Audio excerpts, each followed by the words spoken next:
या बातमीपत्राचे प्रायोजक आहेत महालक्ष्मी तथास्तु आणि महालक्ष्मी सुपर बाजार। आता कोणत्याही खरेदीवर मिळवा लाइफ टाइम डिस्काउंट।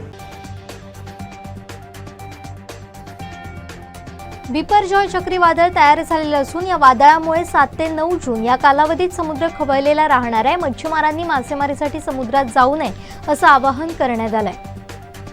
हिंदुत्ववादी संघटनांच्या ठिय्या आंदोलनानंतर छत्रपती शिवाजी महाराज चौक, मटन मार्केट, हाऊसिंग रोड परिसरात तणाव निर्माण झालाय। पोलिसांनी जमावाला पांगवण्यासाठी अश्रुधुरांच्या नळकांड्या फोडल्या होत्या। मान्सून आगामी 48 तासात केरळमध्ये दाखल होईल असा दावा पुणे येथील हवामान विभागाचे अतिरिक्त महासंचालक डॉक्टर के.एस. होशाळीकर यांनी केलाय। औरंगजेबाच्या समर्थनार्थ स्टेटस ठेवल्यानं आणि काही लोकांनी हे स्टेटस व्हायरल केल्यानं कोल्हापूर शहरात मंगळवारी संतप्त पडसाद उमटले। मुख्यमंत्र्यांच्या हस्ते सावंतवाडीतील आपल्या दवाखान्याचं उद्घाटन करण्यात आलं होतं, पण हा दवाखाना बुधवारी बंद असलेला पाहायला मिळाला। मालवण-कुडाळ मतदारसंघातून विधानसभेसाठी निलेश राणे हे नाव फिक्स आहे। शासन आपल्या दारी कार्यक्रमाला झालेली गर्दी पाहून वैभव नाईक सैरभैर झालेत अशी टीका धोंडी चिंदरकर यांनी केली आहे। वैभव नाईक आमदार म्हणून 2024ला विजयाची हॅट्रिक करतील, त्यामुळे धोंडी चिंदरकर यांनी आपल्या पक्षाचे कोण उमेदवार पराभूत होणार त्याची काळजी करावी असा पलटवार हरी खोबरेकर यांनी केला। मुख्यमंत्र्यांनी सावंतवाडीकरांची निराशा केली आहे असा निशाणा अर्चना घारेपरव यांनी साधलाय।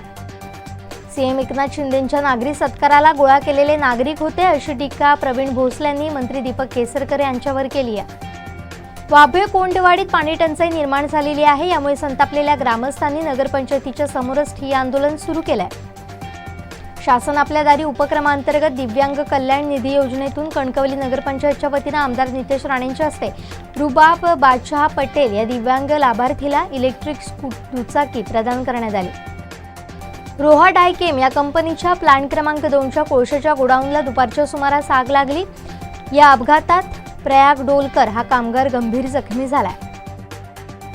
5 वर्ष मुंबई विद्यापीठात प्रकुलगुरू म्हणून काम पाहिलेल्या डॉक्टर रवींद्र कुलकर्णी यांची मुंबई विद्यापीठाच्या कुलगुरूपदी नियुक्ती करण्यात आली आहे। मुंबईतील छत्रपती शिवाजी महाराज टर्मिनस ते गोव्यातील मडगाव दरम्यान वन वे स्पेशल ट्रेन 9 जूनला धावणार आहे। कायदा आणि सुव्यवस्था अबाधित राहण्यासाठी कोल्हापुरात इंटरनेट सेवा बंद ठेवण्याची घोषणा प्रशासनाने केली आहे। याबाबत गृह विभागाकडून जिल्हा प्रशासनाला आदेश प्राप्त झाले।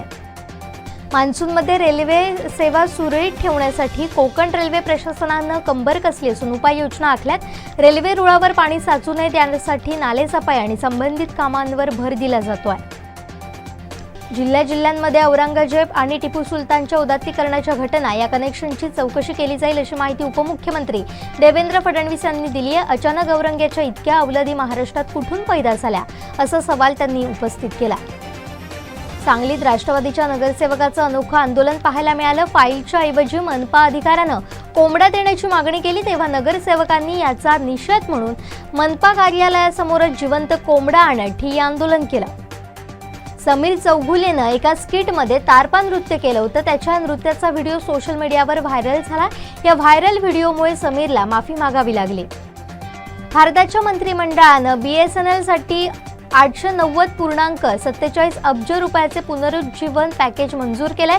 BSNL आणि भारत ब्रॉडबँड नेटवर्क लिमिटेडच्या विलिनीकरणाला देखील मान्यता दिली आहे। 2022-23 वर्षामध्ये 48 रेल्वे अपघातांची नोंद आहे। या 36 अपघात गाड्या रेल्वे रुळांवरून घसरल्यानं 6 टक्कर आणि 4 आगीच्या घटनांचा समावेश आहे। ओडिशातील रेल्वे दुर्घटनेत पती जिवंत असतानाही मृत झाल्याचा दावा एका महिलेनं केलाय। नुकसान भरपाई मिळण्यासाठी तिनं हे कृत्य केल्याचं समोर आलं। गीतांजली दत्ता असं या महिलेचं नाव आहे। सामना सुरू होण्यापूर्वी भारत आणि ऑस्ट्रेलियाच्या खेळाडूंनी ओव्हल मैदानावर ओडिशा रेल्वे अपघातात मृत्यू पावणाऱ्यांना श्रद्धांजली अर्पण केली। 1 मिनिटांचं मौन पाळत दोन्ही संघातील खेळाडूंनी श्रद्धांजली अर्पण केली। बुर्ज खलिफा या दुबई येथील इमारतीवर शिवभक्तांनी शिवराज्याभिषेक सोहळा साजरा केला। या दुबईतील इमारतीच्या परिसरात दुबईतील मराठी बांधवांनी मोठ्या उत्साहात शिवराज्याभिषेक सोहळा साजरा केला। अमेरिकेत पुन्हा एकदा गोळीबाराची घटना घडली आहे। एकूण 7 जणांवर गोळीबार करण्यात आला। या गोळीबारात 2 ठार आणि 5 जण जखमी झाले। या बातमीपत्राचे प्रायोजक आहेत महालक्ष्मी तथास्तु आणि महालक्ष्मी सुपर बाजार। आता कोणत्याही खरेदीवर मिळवा लाइफ टाइम डिस्काउंट। आमचे दिवसभरातले सर्व अपडेट्स, ताज्या घडामोडी आणि थेट लाईव्ह पाहण्यासाठी सबस्क्राईब करा, लाईक करा कोकणचं नंबर 1 महा चॅनल कोकण 7 लाईव्हचं YouTube चॅनल.